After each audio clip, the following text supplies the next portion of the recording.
presents Anthology Obscura.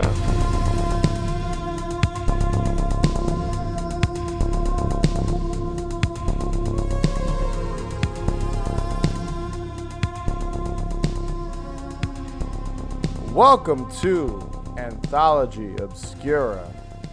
I'm Louie, and I'm joined by...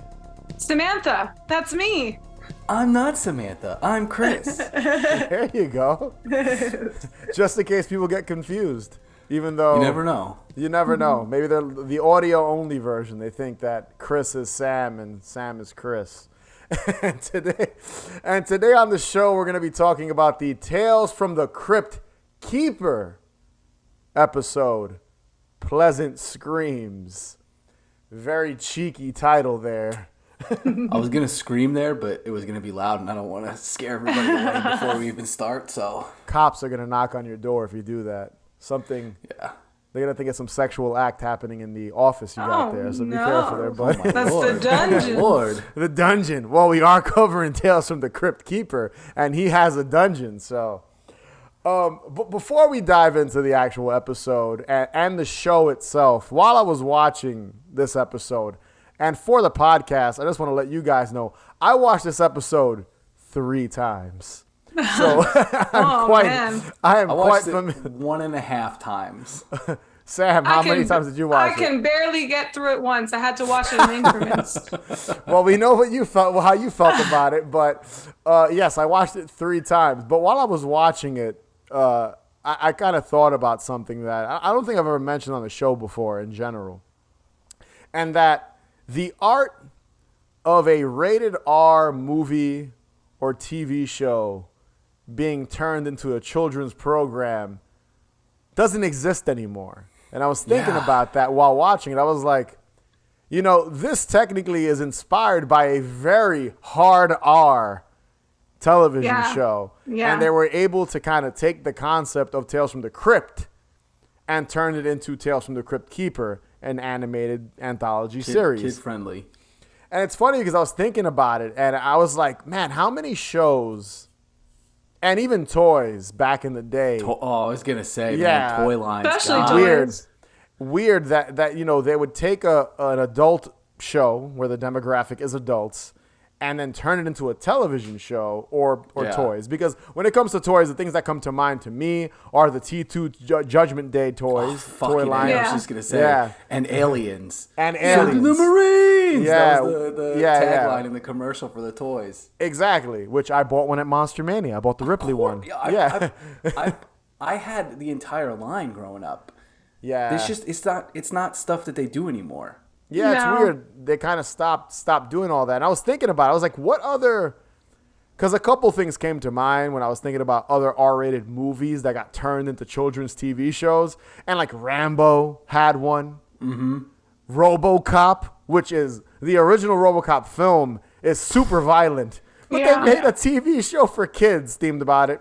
You know, they made a cartoon. They also made a TV show.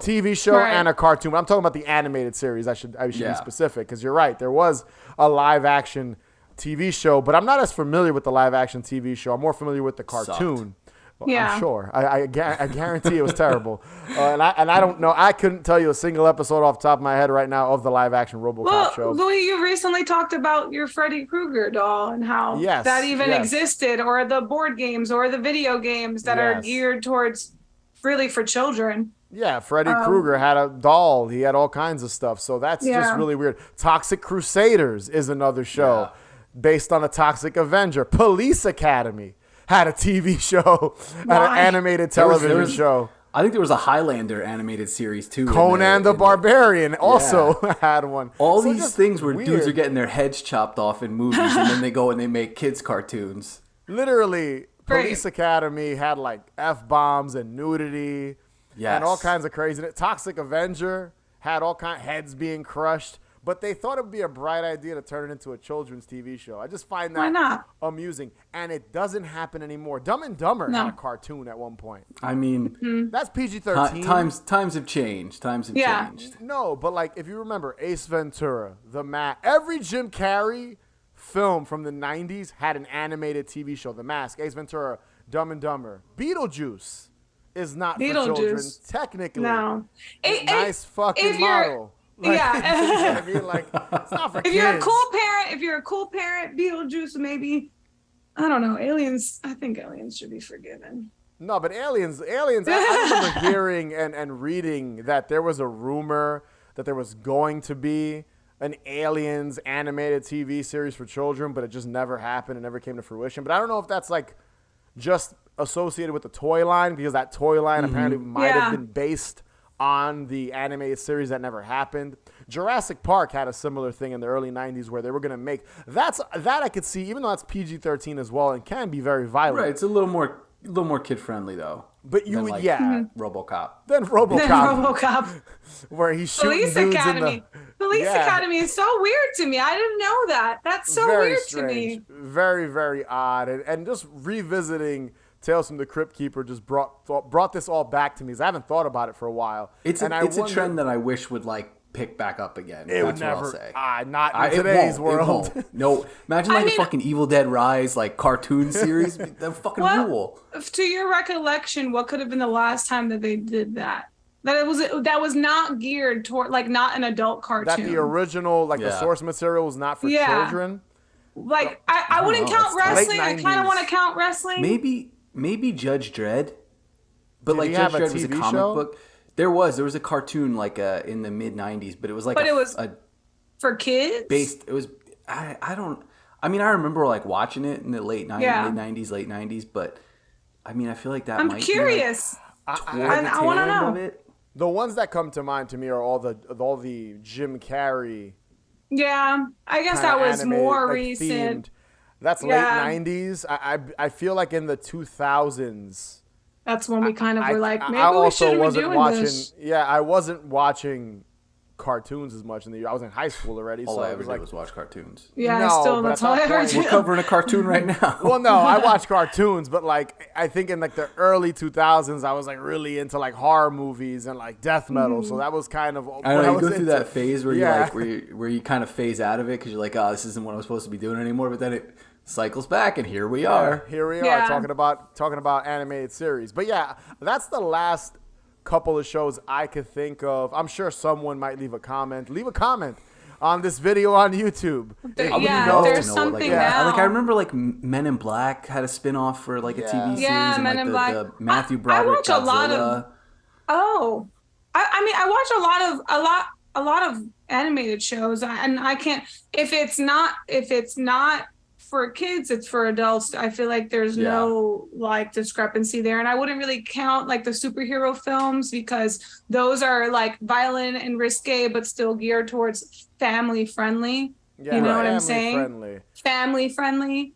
I think Just now if they on the make- borderline of scandalous. I think now if they make an animated series that's based on an IP that's R-rated or for adults, they just make the animated series R-rated. Like it's just it's not like for Clerks. kids. Clerks did the series animated series that was yeah. strictly an adult animated series. Like a Family Guy, like that, like a TV 14 or a TV, what is it, M? I don't even know. MA. MA. I guess that's what they would do, but I can't. Nothing comes to mind that in recent years that It's mostly that the 80s and 90s. 80s and 90s is what really did it. I'm trying to think what's a movie now that's a hard R that if it was 1989 or 92 that they would make into. Like, not Evil Dead. Like, I could see Evil Dead becoming an animated series, but for adults. Like Scream could have had like a Scream, the animated series. the animated series kind of thing. I don't know. It tends to be more of like the action films, like maybe John Wick, like a John Wick. Oh, Yes. John cartoon. Wick I would could be see cool. a John Wick cartoon. Him There with you the go. dog going on adventures. You like are Blue's you got Clues. on the money. Yeah. It would have like a fun intro, and it would be him.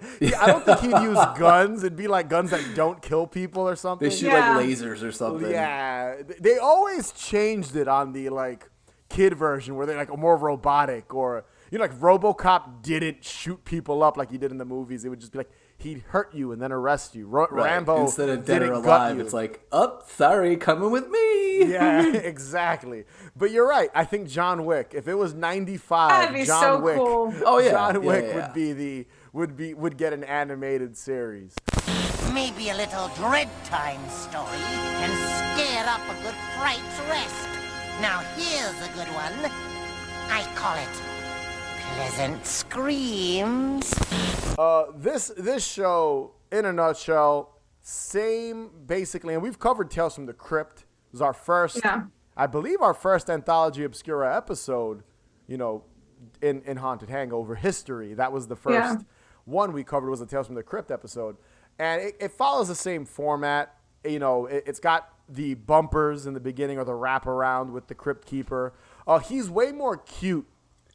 On the TV show, he's green. He's a lot more innocent looking. Same voice, same voice actor. He's not sliming looking. His name is it Dave Kassir? Dave Kassir. John Kassir. John Kassir.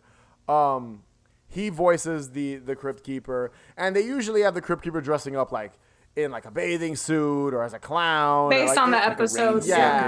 Something like that. In this episode, he's wearing pajamas. Like, you would never have seen the Cryptkeeper. Well, they did make him change wardrobe on the live-action Tales from the Crypt show. Yeah. But never, like, this cute, where he was kind of very, like, oh, like, they wanted...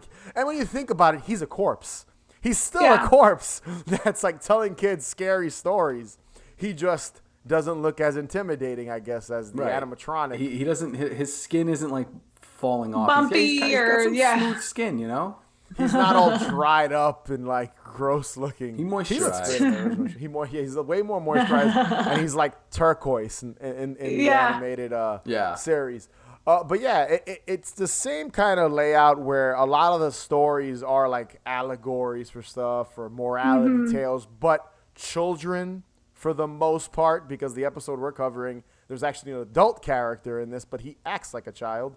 And, obviously they did away with all the profanity, the violence, the sex. None of the good stuff is in Tales from the Cryptkeeper. None of the good stuff. None of the good stuff that just you got from the show. Just a bunch of willies.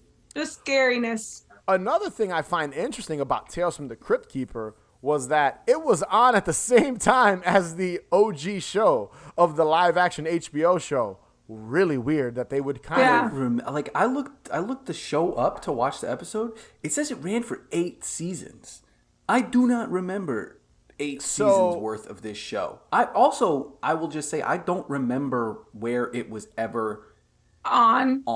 I remember it, like, being in syndicated... like TV, like ABC. Like early morning rerun kind of thing. But I don't ever remember it being like broadcast initially. I'm about 90% sure it was ABC, and from what I read, it had a run from 93, I think, to 94, like a 2-season run. But remember, seasons were insanely long back in the day. 30 episodes. Especially with animated shows, because they're short episodes. They would do one every day. Yeah, and then what they did was, I think the show was canceled, and they brought it back in like 97. And they kind of changed up the animation, and they introduced 2 other characters, the Old Witch and the Vault Keeper, which, if you're familiar with Tales from the Crypt, it comes from the old EC comics from back in the day. And those 2 characters, they were never on the live-action HBO show, but they introduced them on the animated series. I guess just because the whole gimmick with the Old Witch and the Vault Keeper was that they wanted to host the show, and the Crypt Keeper had to kind of like shush them away and trick them and outsmart them to leave him alone. That was kind of... Crypt Keeper and Vault Keeper, that guy's unoriginal as shit. Well, again, dude, back in the day, it's funny. The Old Witch and the Vault Keeper, like I said, they were really like the... Right, they're trying to jock his job. But in the old... It's funny. I'm pretty sure those 2 characters existed in the old comic books, and the Crypt Keeper was created for the TV shows. So, kind of crazy. And the Crypt Keeper in general, and we might have touched on this. I'm pretty sure we touched on this when we covered Tales from the Crypt. So I'm being a little redundant here, but he was such a popular character, like Freddy Krueger, so it makes sense that they would want to take him and kind of make a children's TV show, for, with him. Because I guess, I liked him. I liked the Crypt Keeper as a kid, so it makes sense. You know what I mean? But one thing I do want to talk about, too, before we jump into the actual episode, I do love the intro to the show because it's like a more innocent version because, the original HBO show, it was a POV camera shot going through the Crypt Keeper's mansion. and then going down to the basement, and then he pops up and cackles and Tales from the Crypt. They did the same thing here, but instead it's a kid on a bike, very Stranger Things-esque, and like being chased by like basically the Universal monsters without calling them that as a monsters. There's a mummy, a vampire, a Frankenstein's monster, and they're all going after him. And then eventually he goes downstairs or into a room, and the Crypt Keeper's there and turns on a TV, and it says even the slime coming down happens. It's like on the animated TV show. Now, Chris, I know you're familiar with this show because you said it when we covered Tales from the Crypt that you watched this before you watched. You watched Tales from the Cryptkeeper before you watched Tales from the Crypt, right? I feel like there was, again, I don't remember ever like watching Tales from the Cryptkeeper like as like appointment TV, I guess. I remember it being on like the Fox Family Channel, like 7 in the morning, like one morning before school, like in syndication more than anything else. Okay. Yeah, and I feel like I definitely watched that because we didn't have HBO growing up, and like I remember watching it before ever like I knew what it was and like Tales from the Crypt obviously, but I remember watching the cartoon more than the actual series for sure. Like I said, you were probably more familiar with the Crypt Keeper than you were the actual TV show. Right, exactly. You know? Yeah. And I mean, like, you know, there was like the Tales from the Crypt movies and stuff in the 90s and which like, I think we talked about. And Demon Knight. Demon Knight. Which I think we kind of touched on when we covered the Tales from the Crypt episode, which I'm sure we'll definitely be revisiting Tales from the Crypt another episode. Sammy, I don't think you watched this at all. I was just a wee baby when it came out. I remember Tales from the Crypt being on TV more than I remember the animated show. And then in my head, like I feel like just knowing little Sammy, I was probably like, oh, that's for babies. I want to watch the dirty one. You know what I mean? So like that's in my mindset. I mean, but nothing clicked when I watched it besides the song. I was like, I don't remember any of this. I don't remember him being green. Like I don't remember that. I do like that they use the same. Yeah, I do like that they use the same theme music, the same intro music as the HBO show. For me, like I said, the same voice actor too, which is the most iconic part. It like crosses that bridge because like going back to what we were saying before about all like the spin-off animated shows, never ever was like the actual voice actor involved, that did both. You know? Like the actual, Stallone wasn't doing the Rambo voice. No.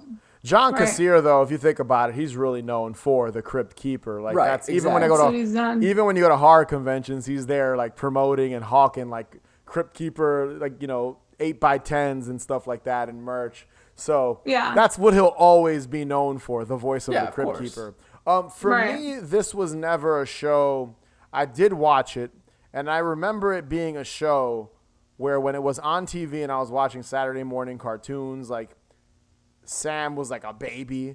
I remember it being one of those shows where I'd watch it when it was on, but I never knew the schedule. Like I'd catch and I'd be bummed because it was a very different time. I didn't use the TV guide. We didn't have the guide. We didn't have the guide. Just go to the channel, wait for the fucking scroll to come back. Yeah, so like I remember watching, and there's one episode that I always remember from my childhood, and it's not the one we're covering today, but we'll probably cover it in the future.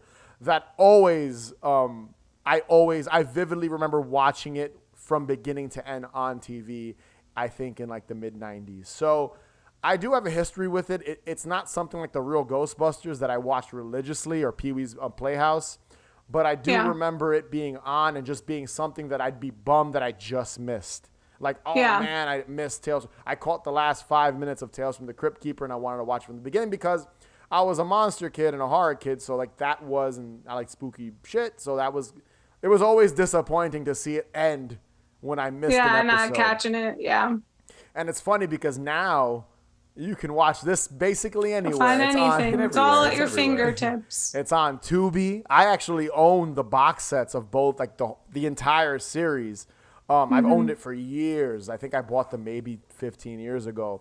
And It's they're on on Pluto Tubi, TV somewhere. Pluto TV somewhere. It's on Amazon. Yeah. It's illegally It's on uploaded to everything. YouTube. Like you can find this. This is one of the shows you will not struggle to find if you've never seen Tales from the Crypt Keeper. It's everywhere. Yeah. Literally They're not. everywhere. They're not gatekeeping it. No one's got They're the not exclusive. crypt-keeping it. There you go. There, good one, Chris. Yeah, like this isn't exclusively streaming anywhere. You know what I mean? No. So you can find it, and I do think it's a fun show to watch. In I'm general, definitely as a curious whole. now. Yeah. I'm definitely curious now. I want to go see what else. What else did they conjure up for the kiddies? You know what I Yeah. mean? What? Who are these the same people who wrote creatively for the like live action series for adults? I'm 90% sure. I don't think the same writers, but like They had something to executive, do like with Walter Hill and Is it Zemeckis? It's like the same group of guys that were involved for. Production, What a bunch Yeah. of creeps! What a bunch of creeps! Whatever. It's they so wanted funny to me. I think that's so funny. The mid '90s, early *90s was a different time, so I guess like I they were know. just gonna, Well, I know. I was there. capitalize on a horror show for children. But yes, let's jump into the actual episode breakdown of Tales from the Crypt Keeper. Pleasant Screams. I am Felix Purdy, and you're Jenny Lawson. We know each other? yes, but from where? So Tales from the Crypt Keeper, Pleasant Screams. Apparently, and I've seen some weird shit online, this is season 1, episode 3. I saw it as season 2, episode 3 or 4 somewhere else, so I was a little kind of thrown off by it, but I believe on IMDb it currently says this is season 1, episode 3. And it was That released tracks. on the Roku channel has it as 1-3. So yeah, I think it's like that on Tubi as well. And this was released on October 2nd, 1993. Perfect time, October 2nd, spooky season. So makes sense. And I'm going to be very honest. This episode is all over the place. Very ADD. So it's dense.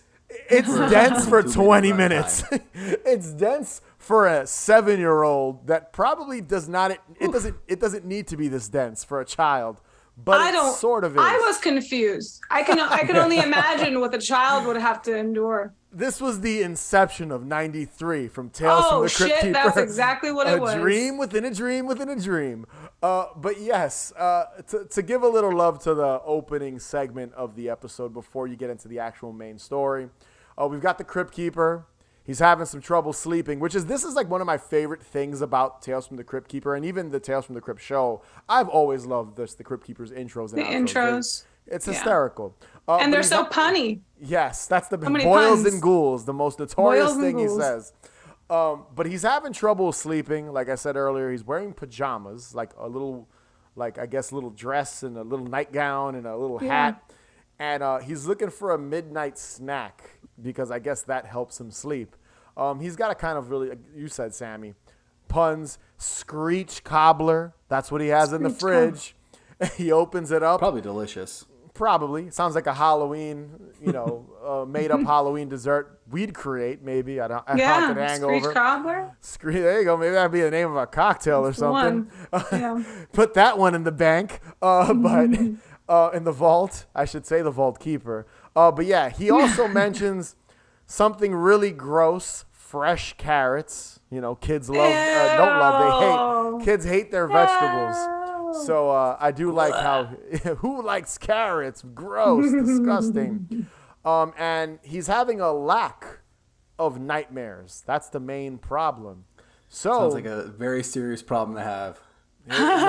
More nightmares. more nightmare. The nightmares comfort him. They sleep. put him to sleep. So he's not having any. So he decides it's time to tell a story because that'll, I guess, knock him out. That's kind of a gist of what I got from the Crypt Keeper's opening segment here. So the actual story follows, and follow me, guys, because I'm going to be bouncing all around with this nonsense. Yeah, here we go. Follow along. If Strap you've not in. seen this, I definitely think you should watch this because you can get a better grasp as to what the plot of this episode is. But I will do my best. But yes, it's a Pleasant Screams follows Mr. Purdy, who is quickly shown to be somewhat of a scaredy cat. And this is a grown-ass man with a big mustache, and he looks like they drew him as, I guess, a middle-aged man. He looks like a teacher. He looks like a teacher. Wink, wink. And we also meet a younger, I guess you would say like middle school age girl by the name of Jenny, right? Mm-hmm. Both of them do not know each other. And I feel like this is a trope we've seen in horror movies and other types of films where you wake up in an environment and you don't know who you're with. You don't know where you are. You're completely lost. And that's kind of where this episode starts. And they find themselves in a creepy, very standard, and this is one of my favorite things about the episode, cemetery. Mm-hmm. Now, the cemetery itself looks like it's outside the Cryptkeeper's haunted mansion or whatever. It literally looks like that's where the Cryptkeeper lives, which I love. And also in this right here, I want to just shine some light and give some love to the animation. Very vibrant, colorful. I loved it. I love the animation of the show. We didn't really get to talk about it in the intro, but this episode, everything pops. And purples, greens, blues. You would think for a show like Tales from the Cryptkeeper, Tales from the Crypt, something scary, that it would be dark. Kind of muted. Everything is like nothing is black. It's all kind of. There's some really cool stuff later that we'll talk about, like color wise. There's some really cool stuff. But they're in this cemetery, and what ends up happening is there's a group of zombies that emerge from their graves and begin chasing them. And what ends up happening is they try to escape, and this is where things get a little kind of all over the place. And I'm gonna just kind of run through the rest of it and get to the end. They end up running away, and they come across this gate, but they can't open it because it's locked. Of course, it's locked. Can't escape. Can't escape the cemetery, right? And big the zombies, ass padlock. They're inching closer. Yeah, big ass. Mr. Purdy even tries to break it with a shovel, and the shovel breaks, hitting. He's not too strong, though. I'm assuming. He is not. So he's a soft boy. But what ends up happening is he tries to break it. The shovel breaks, and this faceless figure with just a brow, no mouth, no nose, no eyeballs. It's kind of like this pale green look. Like I guess that's the best color to It's like a vomit green. It's like a very like electric green kind of color. Yeah. This faceless figure emerges dressed up as a child, like has a hat on and everything. It's really strange. Little overalls, and he makes several appearances in this episode. He emerges, teases them with the key to the lock. There's a scuffle, I think, and the doors open. And Mr. Purdy and Jenny fly through the doors. And this happens several times. So what ends up happening throughout this episode is the two of them continue to jump through like different horror scenarios. Yeah, different nightmares. But they're all horror related. It's not the nightmare where you're falling off of a building or you went to school naked, like the standard tropey night. It's like they're horror, sci-fi, kind of edgy things. Yeah, and they don't know why they're there. There's little hints throughout the episode. They're like, "Oh, this feels familiar," Mr. Purdy says in his weird voice.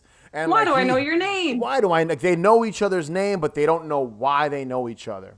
Yeah. So, in a nutshell, the other kind of worlds or nightmares they end up in.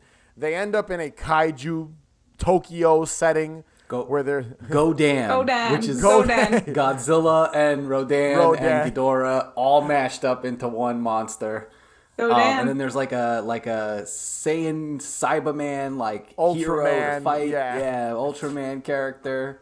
Yeah, and in that segment, Mr. Purdy's a pussy, basically. He's just kind of like scared of everything. He leaves the poor girl alone, like just straight up runs away from her half the time. There's literally a scene where he puts her in front of him and he's like, "I'm behind you just in case anything happens." Or like, oh, don't worry, I'm right here behind you. They have a lot of moments like that throughout the episode where they're like, oh no, I'll protect you. Actually, bye. Yeah. They both try to walk away from each other several times. Jenny's the brave one, and Mr. Purdy's obviously the wimp. That's basically what you get right from the start of this episode. That's literally in my notes that I took for the episode. I just put like Mr. Purdy scared, Jenny cool. Yeah. I'm too old for this. I don't understand anything. You, this? Join the club. Where are we? Tokyo? Now, in this segment, what eventually happens is, like you said, there's like an Ultraman, superhuman samurai kind of hero that shows up to fight this two-headed King Ghidorah ripoff in Tokyo. But we find out that the big hero, superhero, is actually the faceless man figure kid. Again. Kid person who thing.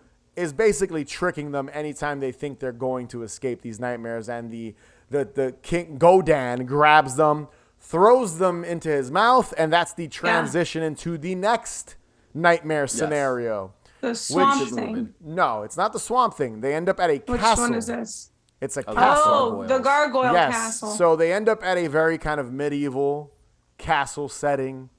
And here, what ends up happening is they come across these purple bat gargoyle creatures. Vampiric, I guess is the best way. Gargoyle creatures that are everything's trying to kill them and attack them in this episode. Yeah. And, Jenny gets grabbed by one, taken into the castle. And Mr. Birdie is like, you know what? She'll be okay. She's brave. I'm going to go hide over here. I'm going to go find a weapon. Eventually, they force him into entering the castle, comes across her, comes across the faceless figure again, but this time dressed as a knight, trying to get them. Which one, I will say, was my favorite one, like, of the faceless character. Like, his face inside that, like, dark blue knight shining armor, like that. We were talking about the colors before. That looked really cool. Yeah, for sure. Cool. Then with the purple gargoyles too adds a nice element to it. And then they fall out of a window because the night is approaching them, and they end up, like you said, Sam, a swampy kind of, I don't know what. I'll be very honest. Bayou kind of thing. Yeah. The nightmare segments get lazier and lazier as it continues. That's basically. Yeah. There's like, all right, they're in a swamp now, and and the creatures don't really make much sense. But yeah, they're in a swamp. They end up in a boat, and this is where they start to kind of pick up on stuff that Mr. Birdie. Yeah, they're getting tired. They figure they're kind of it's happening over and over again. It's got to be a dream. They're not even scared really anymore. No. They're like, oh, here we go Mr. Birdie again. even, I think, says, he's like, oh, we're kind of used to this at this point. He tells Jenny it's her dream at one point. He thinks it's her dream. He berates her. He's like, this is your fault. And she's like, why would I trap myself in my own dream? Right. Jenny's right. Mr. Birdie's fucking Jenny dumb. knows. Jenny knows. She's a smart kid, man. She's cool. Jenny knows. Cool. But what ends up happening is, randomly, this is probably the most random, while they're in this swamp, a giant yellow blob emerges from the water, forcing them into a cabin. And in this cabin, they come across this, like, all these horror figures. Yeah. And one of them is this stone, nondescript like a golem. Golem. That's what I thought I was about to say. It's like a golem, but at first I was like, what is this supposed to be? I wasn't quite sure, and then I realized that's what it is. And Mr. Birdie has to fight him, and he's trying to get away from him because Jenny ends up on like a saw. What are those things called? Like a boobies when you're sitting on a conveyor belt with a saw on it. Yeah. The thing with the saw in the middle that cuts the wood. It's like something you'd see on Looney Tunes, with like Wile E. Coyote. And he ends up saving her because he knocks a tombstone that knocks the golem creature out. And surprise, surprise, that golem creature is the faceless figure. Faceless kid. Now here's where things get ridiculous. If they weren't ridiculous already, because we're winding down here with the ending. So when they see that, they see the faceless figure revealed underneath the golem creature. it just out of nowhere they start to realize, because it just clicks that basically this kid, and his name is Daryl. I believe I'm looking for his last name in my notes here. It's like Daryl something. But they say it. Yeah, his name is Daryl Crayman. Is his name. So what ends up happening is Daryl Crayman. Damn Daryl Crayman. So what ends up happening is Daryl is asleep in class, Latin class, and Mr. Purdy is his teacher, and Jenny is one of his just like classmates. A random classmate in this class. And what ends up happening is Mr. Purdy and Jenny start saying, you know, wake him up. And Mr. Purdy wakes up Daryl because literally there's a shot where the faceless figure turns into Daryl. Right. And he's all there looking like an idiot, just standing there like, dude, like it's really an odd shot. And he wakes up in class, and Mr. Purdy is all snarky, writing Latin on the chalkboard. And then Jenny, I think, jokes on him or cracks on him. Yeah, they're both kind of taunting him. Yeah, because for sleeping in class. Yeah, it's again very and little quick. Dude's like, I want to transfer out of the class. Yeah, basically, Mr. Purdy's like, nobody transfers out of my class. Exactly, and that's kind of the whole thing is that Daryl doesn't want to take Latin. That's basically it. He hates Latin. He's not good. It's a at nightmare. It. We don't really learn why he hates Latin so much. He just doesn't like he's it. More into comic books and horror fiction. One word, cool. He's a cool guy, Schmiggy. He likes horror movies and spooky shit. And what ends up happening is we find out that Daryl waking up in class and Mr. Purdy kind of berating him now in what you think is the real world turns out to be Mr. Purdy's nightmare. Because in this Daryl, this dream within a dream, the first level, like I said, Inception. Yeah. Mr. Purdy is about to go back into the dream nightmare. Right. Because then he wakes up from the main like level 3 of this nightmare in the real world. He wakes up in his home, and the next morning allows Daryl to not switch out of his class. You don't have sweet to release. You know, it's a little convoluted, but it's also a children's show, so how hard can you really be on this? But yeah, it's basically a nightmare within a nightmare within a nightmare.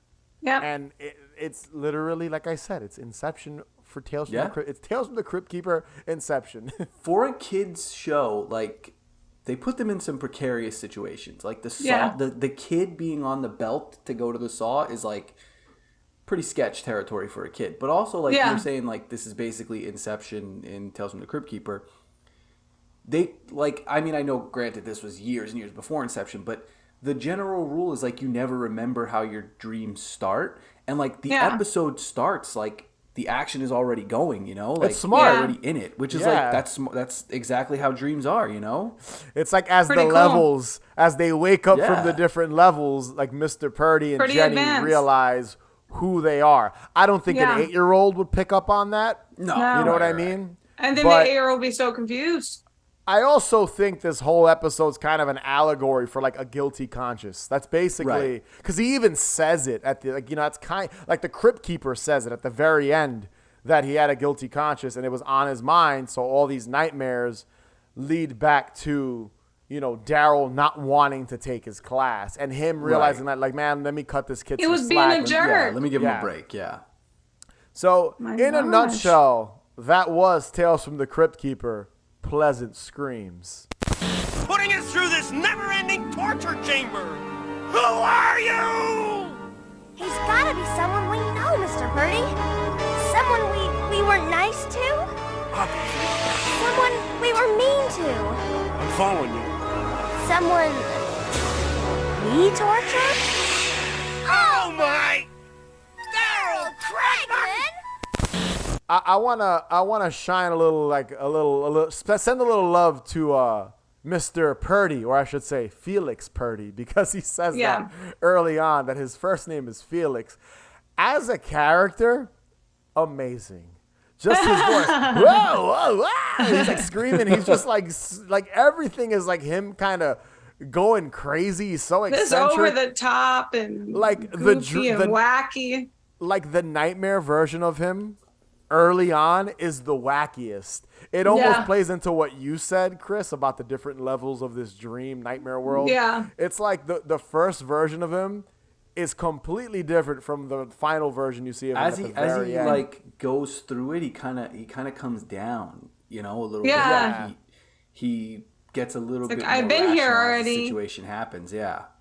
And he's got a couple. I love how when the episode starts too with Mr. Purdy, because you meet him first before you meet Right, he's Jenny. the first character we see, yeah. He since they're in a cemetery, he looks at a gravestone, like an empty grave, and he's like, "Oh, I guess that's not where." Like I'm basically saying he's not dead. He's like, that's not me. I'm not going there. I would be buried. That was so funny. He's like, no, that's not it. He's like, no, I think I'd be in the grave if I was dead. And that's kind of like, I do like how that's how it starts because, when you wake up in a cemetery, I'm guessing in this nightmare, you'd be like, oh, I'm the corpse or whatever. Right, you know what I mean? know. Because he doesn't know where the hell he is.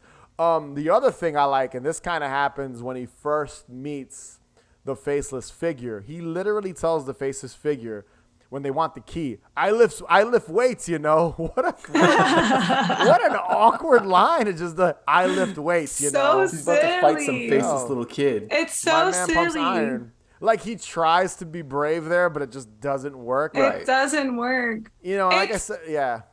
The okay, me, I usually I'm so used to having something to say about really just like the terrible acting, but right now we're just working with voice acting. Yeah. And what happens with voice acting and animated shows, you really do need to overact your voice to match it, especially when it's children's shows. And I don't know if you guys know this, but Jenny is voiced by Tara Strong, who famously has voiced so many characters throughout our entire childhood and now and video games. She was like Timmy Turner and Fairly Odd Parents, and she was Dill Pickles very famously and Harley Quinn. Rugrats, Harley Quinn. She did Powerpuff Bubbles. Girls, yeah. Bubbles, yeah. So she has a very in Guardians of the iconic Galaxy voice. 3 this past weekend. She's the voice of the little head. Yeah, she still works. She's always going to work. That's awesome. So when I saw that, I was like, oh shit, okay, this woman has been working for so long. Yeah. So I was really excited about it. But with that being said, with me, like the most cringy, which I understand why they have to do it because they have to keep the attention of a child, but the most cringiest part of this episode were every time she would go, oh, I think we better start running. Why do you say that? Because of them. Yeah. She did that. When they're like going to the cabin in the water, she's like, we got to go to that cabin over there. And he's like, why? And she goes, well, because this is behind us. And they like show the water rising up. She did the same exact thing when it came to the faceless kid. She did the same exact thing when it came to the giant dragon monster. She was like, well, because of that right there.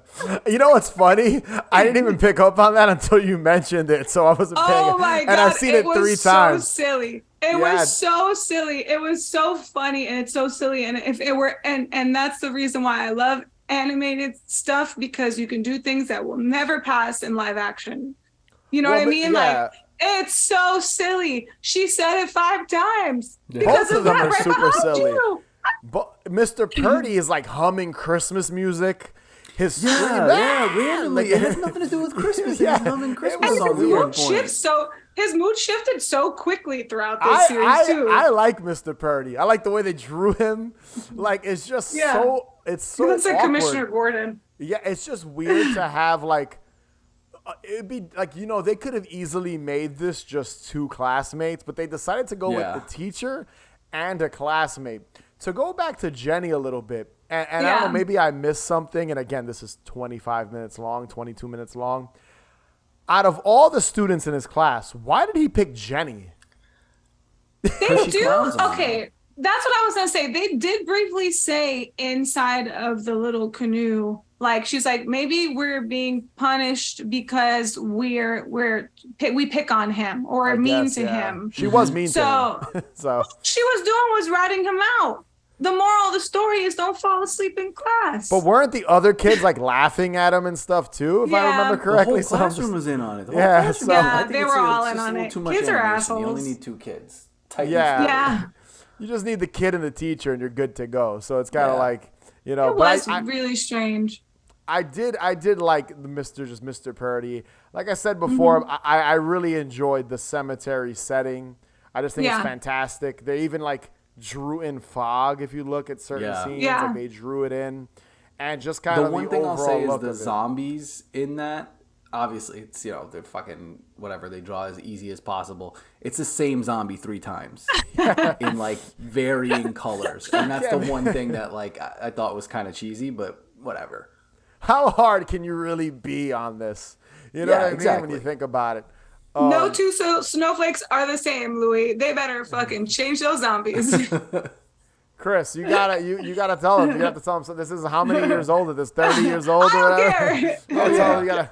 So I think everything about this was great. I enjoyed this. You know, I had seen this episode in the past.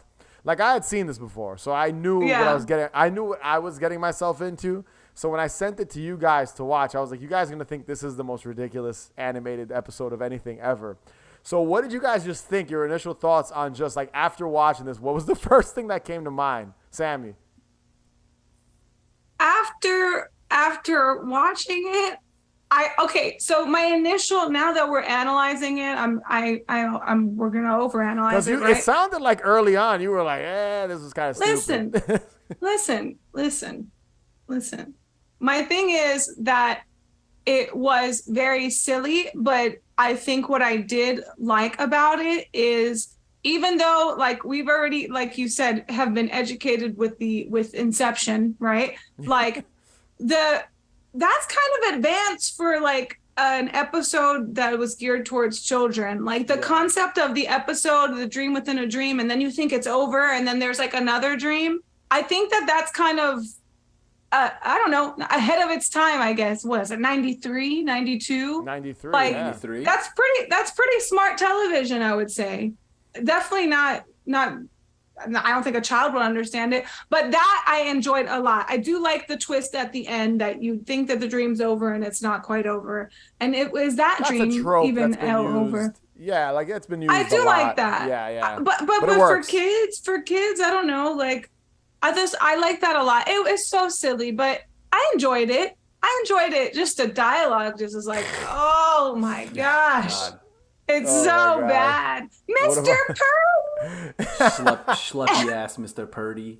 Every 3 minutes, Mr. Purdy. And then they were so mean to each other. They would make these smart ass snarky remarks like, oh, well, are you going to do anything about it? Because I don't see you doing All the anything about sass. it. He straight up left her to die. Doesn't he punch her? This When they- child. Don't they fall in like a haystack and they're like punching each other? Yeah. And he like Yeah, hits her and yeah. she flies back. It's like child abuse. Wild.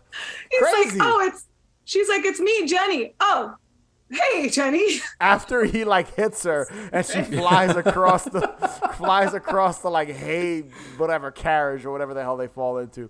So I mean, crazy. for what it was, I liked it.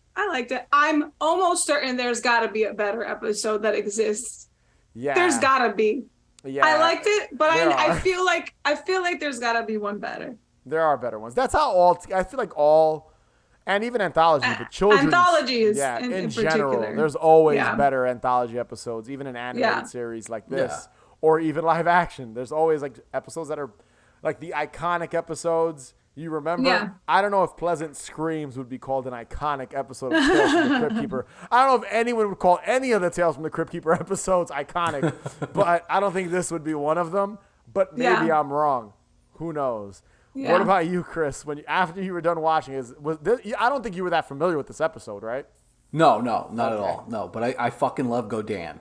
That's, my one takeaway is the clever way that they went around the iconic Godzilla. Like, you obviously Godzilla is the most iconic kaiju there is, and they worked around that by smashing traits from every one of Godzilla and his enemies together to create, you know, this off-brand kaiju, which, like, that coupled with it being generic Japanese or Chinese writing on the walls behind them, you get that they're supposed to be in that kind of movie, you know? Yeah. So that was fun for me. I like that part. That was cool. My biggest takeaway was Godan was cool. I wish he would have had another head. Yeah, He would've got me but I too. get it. You're working in the constraints that you got. Yeah, they would have been It sued. was a fun one. episode, though. It was a cool episode. Yeah. I liked, like I said, there was some cool animation. I liked the colors. The story is a little too hard for a kid to keep up with, but I thought it was fun. Yeah, back to the Tokyo thing. I do like that when I think it's Mr. Purdy. He picks up like a matchbook or something, and it says Cryptkeeper's Tokyo, and then the Cryptkeeper's on the other side. I wish that was a real prop. I saw that. That'd be really cool.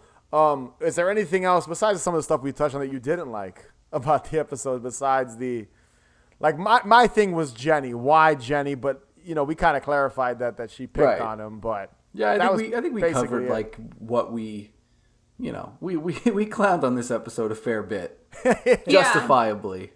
It deserved some clowning, in all honesty. So you know what I mean? Every time it's justified.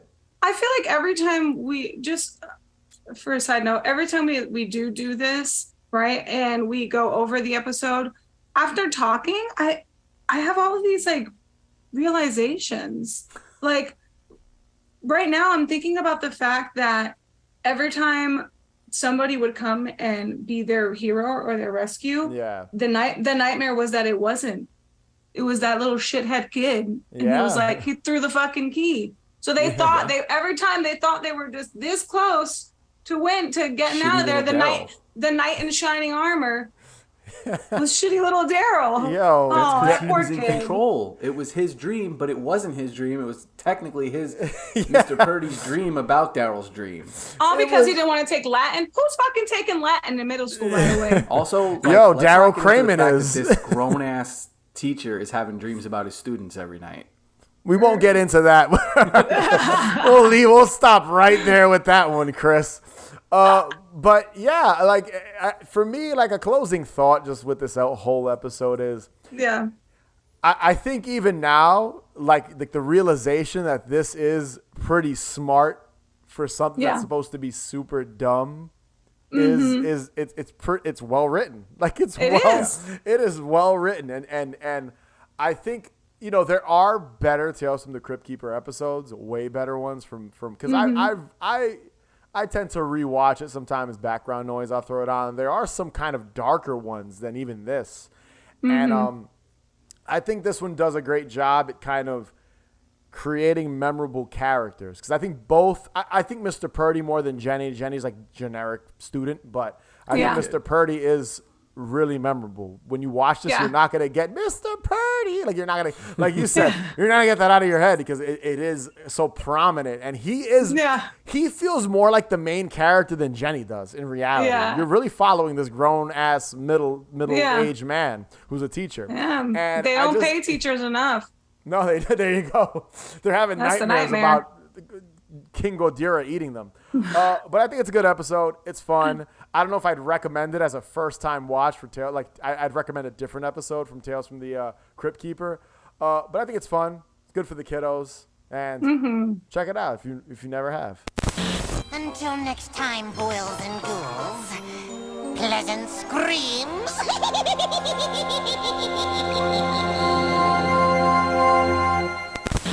So that was Tales from the Crypt Keeper, Pleasant Screams. Be sure to subscribe, follow us on Instagram, Twitter, TikTok at Haunted Hangover.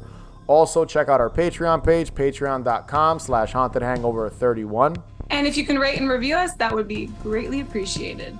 And remember, the best cure for a hangover is More booze. Catch you guys later.